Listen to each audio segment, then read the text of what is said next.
말씀은 요한복음 15장 1절에서 10절 신약성경 174페이지입니다. 오늘은 포도나무이신 예수님 그리고 그 안에 거하는 산 이러한 주제를 가지고 오늘과 다음 주 우리 2주에 걸쳐서 한번 살펴보려고 합니다. 오늘 본문은요, 예수님이 1절에 보면 자신을 나는 참 포도나무요 내 아버지는 농부 이렇게 말씀하시면서 시작됩니다. 왜 예수님은 자신을 포도나무라고 하셨을까요? 왜 하필이면 예수님은 자신을 포도나무로 비유하셨을까요? 여러분, 그 당시 귀하기로 따진다면 성전의 재료로 사용됐던 백향목도 있습니다.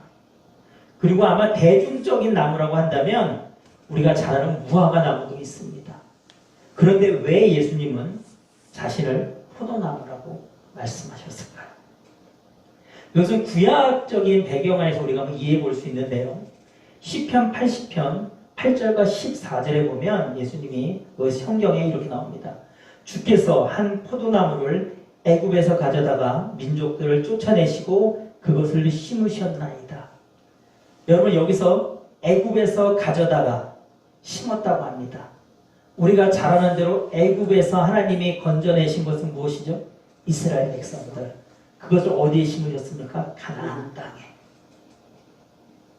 그리고 시편 80편 14절에 보면 만군의 여호와여 구원나니 돌아오소서 하늘에서 굽어 보시고 이 포도나무를 돌보소서. 여러분, 여기서 이 포도나무 뭡니까? 이스라엘 백성들이죠. 이스라엘을 얘기합니다.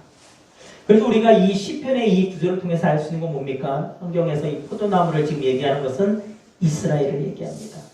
그렇다면 예수님이 자신을 지금 포도나무라고 말씀하신 것은요, 자신이 이스라엘이라고 말씀하신 것입니다. 그리고 예수님은 자신을 포도나무로 하시면서 한 가지를 더 덧붙이셨어요. 그 앞에 어떤 포도나무라고 하셨습니까? 참 포도나무. 참 포도나무. 여기서 여러분, 참은요, 진실과 거짓에서 얘기하는 거짓에 반대되는 진실하다는 그 참이 아니에요. 여기서 그 참은요, 모형에 반대되는 실제의 개념이에요. 그러니까 그 로마서 5장 14절에 보면 이렇게 나오거든요. 그러므로 아담으로부터 모세까지 아담의 범죄와 같은 죄를 짓지 아니한 자들까지도 사망의 왕노릇하였으니 아담은 오실자의 모형이라. 아담은 오실자의 모형이라. 그래서 오실자는 예수님을 말씀하시거든요. 그런 개념인 거예요. 그러니까 예수님이 말씀하시면서 나는 참 포도나무라는 것은 뭐냐면 예수님이 자신을 참 포도나무, 그러니까 나는 실제로 오실 참된 이스라엘 공동체로 오신 육신의 몸을 입고 예수님이 이 땅에 오셨다는 것을 의미하는 것입니다. 예수님은 우리에게 내 안에 거하라. 나도 너희 안에 거하리라. 오늘 본문에 보면 이렇게 말씀하십니다. 거하라라는 의미. 여러분, 오늘 본문 1절에서부터 10절에 보면요, 거하라라는 의미의 표현이 총 몇 번 나오는지 아십니까? 여러분, 10번 나옵니다. 10번. 그만큼 예수님이 지금 그 거하라라는 것이 중요하다라고 말씀하고 계신 것입니다. 왜 예수님은 그렇다면 우리가 예수님 안에 거해야 한다고 말씀하고 계실까요? 오늘 본문 7절 하반절에 보면 무엇이든지 원하는 대로 구하라. 그리하면 이루리라. 이것 때문일까요? 아닙니다. 더군다나 우리가 이 구절의 의미, 여러분 무엇이든지 원하는 대로 구하라. 그리하면 이루리라. 우리가 성경에 이런 구절들이 종종 나오는데 이런 부분들에 대해서 우리가 굉장히 잘 이런 부분들의 이해를 주의해서 해야 될 필요가 있습니다. 이것은요, 무엇인지 내가 원하는 것을 구하면 그것을 예수님이 주신다는 의미가 아닙니다. 이것은 좀 더 깊은 의미가 있습니다. 우리가 이것은 먼저 하나님의 나라와 그의 의를 구하는 의미입니다. 우리 마태복음 나오잖아요. 먼저 그의 나라와 그의 의를 구하라. 그러면 이 모든 것을 너에게 더하시리라.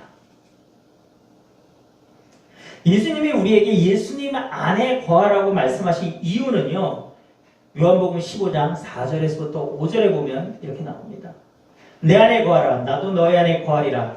가지가 포도나무에 붙어있지 아니하면 스스로 열매를 맺을 수 없음같이 너희도 내 안에 있지 아니하면 그러하리라. 나는 포도나무여 너희는 가지라.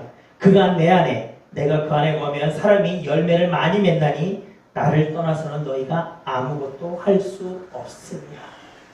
가지가 포도나무 몸통이 붙어있지 않으면 여러분 스스로 열매를 맺을 수 없다는 것입니다. 우리가 예수님 안에 거하지 않으면 우리 스스로는 열매를 맺을 수 없기 때문입니다. 그리고 반드시 열매를 맺어야 하는 이유는 열매를 맺지 못하면 어떻게 한다고 합니까? 열매를 맺지 못하는 가지는 어떻게 돼요? 밖에 던져서 불살라진다고 얘기를 하죠. 심판을 의미합니다. 오늘 본문 6절에 얘기하잖아요. 사람이 내 안에 거하지 아니하면 가지처럼 밖에 버려져 마르나니 사람들이 그것을 가져다가 불에 던져 사르니라. 여러분 굉장히 무서운 말씀입니다. 여러분 여기서 말하는 열매는 뭡니까? 이 열매는 크게 두 가지 의미를 갖고 있습니다. 하나는요, 성령의 열매, 즉 우리의 삶과 실천을 의미합니다.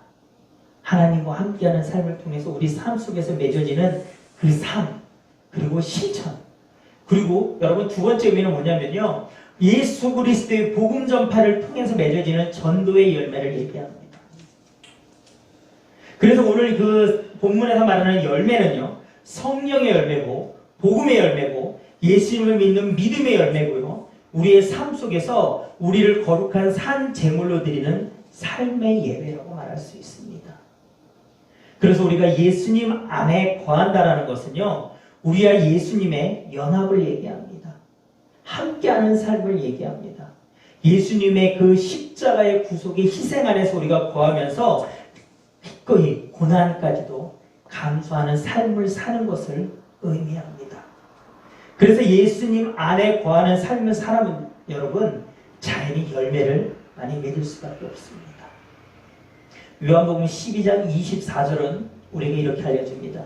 내가 진실로 진실로 너에게 이르노니 한 알에 밀이 땅에 떨어져 죽지 아니하면 한 알 그대로 있고 죽으면 많은 열매를 맺느니라. 내가 예수님과 함께 십자가에 죽지 않으면 나는 열매 맺을 수 없다는 것입니다. 예수님과 함께 십자가에 죽고 그 부활하신 예수님과 함께 내가 다시 살아날 때 우리는 복음의 열매, 내 삶 속에서 성령의 열매를 맺을 수 있다는 것입니다. 그래서 우리가 열매를 많이 맺으면 하나님께서 영광 받으시고 우리는 예수님의 제자가 된다고 오늘 본문 8절은 말하고 있는 것입니다. 너희가 열매를 많이 맺으면 내 아버지께서 영광을 받으실 것이요 너희는 내 제자가 되리라. 그런데 여기서 우리가 우리의 신앙을 한번 여러분 점검해 볼 필요가 있을 것 같습니다.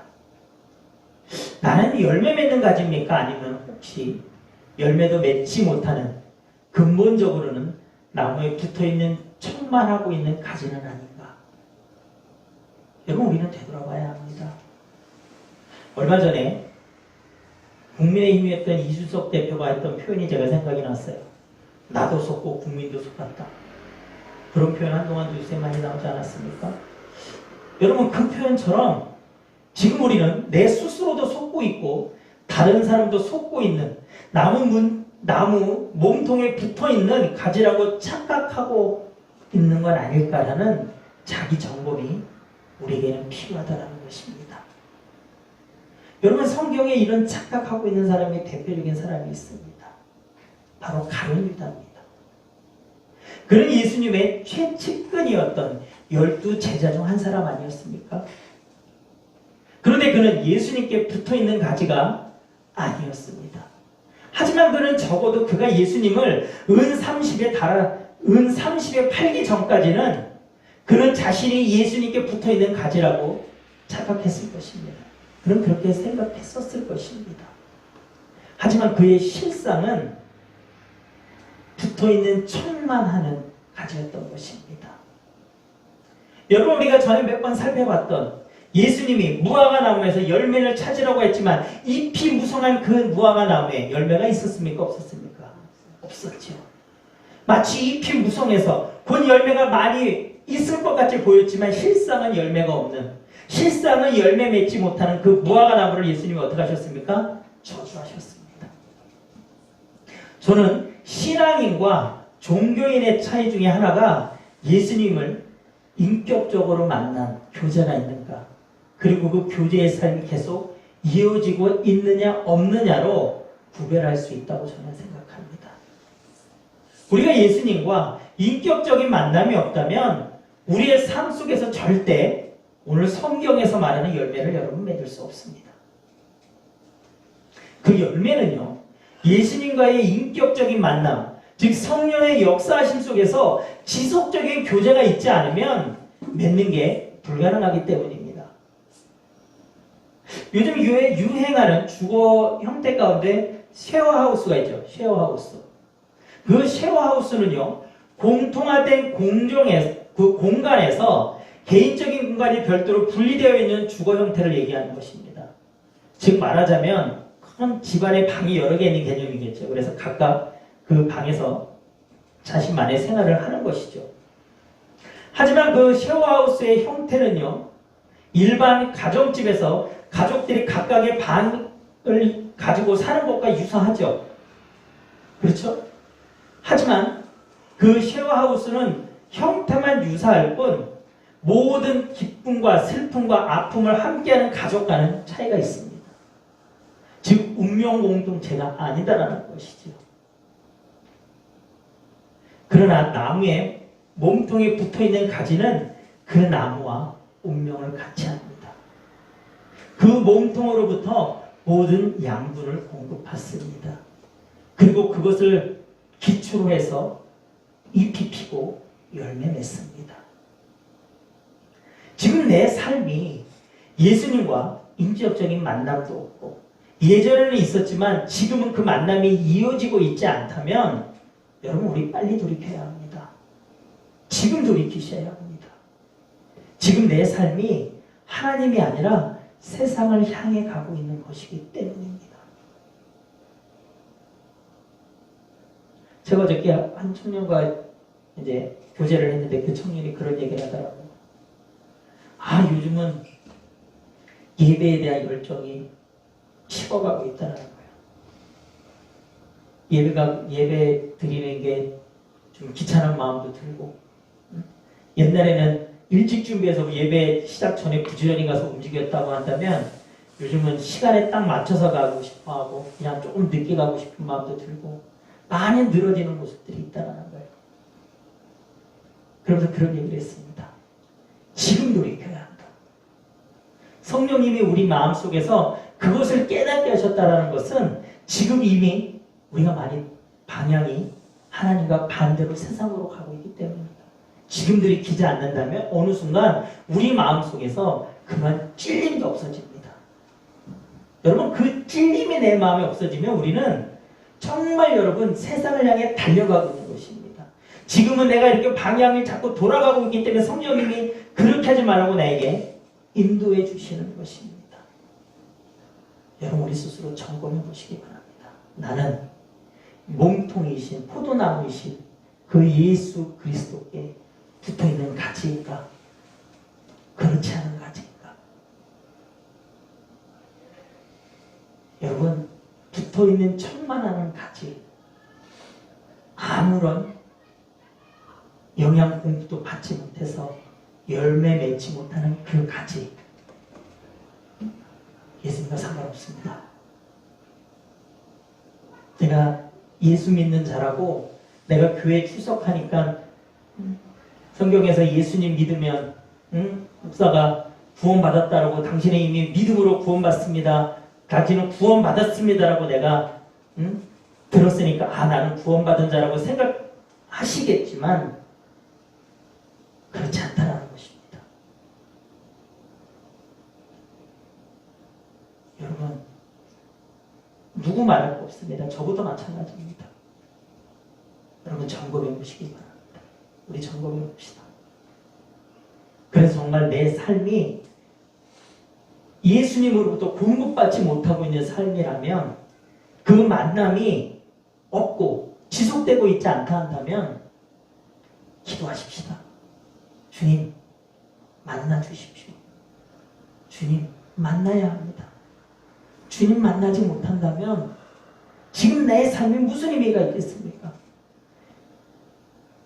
내가 어디 가서 그리스도인이라고 말할 수 있겠습니까? 예수님과 상관없는 사람이 무슨 그리스도인이겠습니까? 만나 주십시오. 만나 주십시오. 만나기를 원합니다. 만나기를 원합니다라고 여러분 우리 간구하십시다. 이제 다음 주면 12월입니다. 2022년이 이제 한 달밖에 안 남은 것입니다. 여러분 아무리 늦어도 올해 안에는 예수님 만나야 되지 않겠습니까? 그 만남을 기점으로 2023년도에는 예수님과 늘 동행하는 삶이 우리 삶이어야 되지 않겠습니까? 2022년과는 다른 삶이 우리 삶 속에서 열려져야 되지 않겠습니까? 세상의 기준으로, 세상의 즐거움이 나를 지배하는 삶이 아니라 예수 그리스도의 능력으로 하나님의 자녀로 살아가는 삶이 우리 앞에 펼쳐져야 되지 않겠습니까? 우리 그 삶을 위해 기도하십시다. 그 삶을 살기 위해 하나님 앞에 간구하시기를 주님의 이름으로 축원합니다.